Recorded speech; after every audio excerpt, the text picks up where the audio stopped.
What would you do if your CEO fired you at an airport in front of everyone, only to discover you own a billion-dollar overseas empire?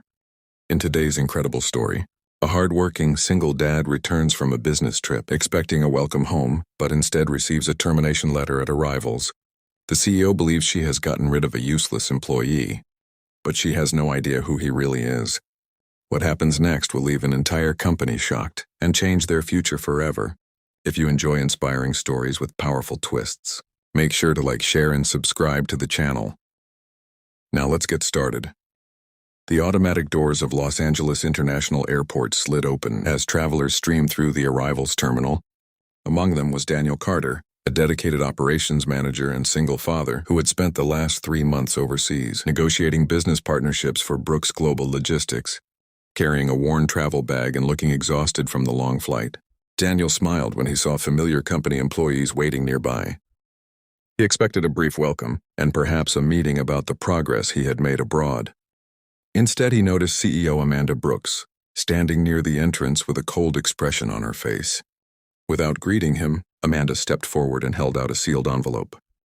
The surrounding employees exchanged nervous glances as Daniel accepted it, opening the envelope.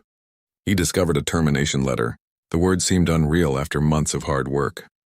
Countless meetings and sleepless nights away from his young daughter, he was being fired. In the middle of the airport, Amanda crossed her arms. "Your trip has cost this company enough money," she said loudly. "We can't keep someone who produces no results." The statement stunned everyone nearby. Daniel had spent weeks building relationships with major international firms, but Amanda had ignored every update he had sent. Determined to prove that her decision was correct, she continued criticizing his performance in front of employees and travelers passing through the terminal. Daniel remained calm. He folded the letter carefully and placed it inside his bag. Several coworkers expected him to argue, but he simply nodded. "If that's your final decision, I understand," he replied. Amanda interpreted his calm response as defeat. She turned away, confidently believing she had solved a problem for the company. What she failed to notice was Daniel's phone, vibrating repeatedly with calls from overseas contacts. As Amanda walked toward the parking area, Daniel glanced at the screen.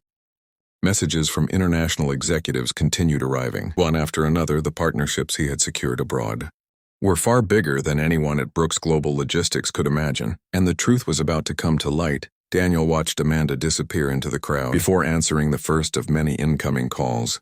On the other end was Kenji Watanabe, the chairman of a major logistics consortium in Singapore. His voice carried excitement. "Mr. Carter, congratulations," he said. "Our board has unanimously approved the partnership agreement. We are ready to move forward immediately."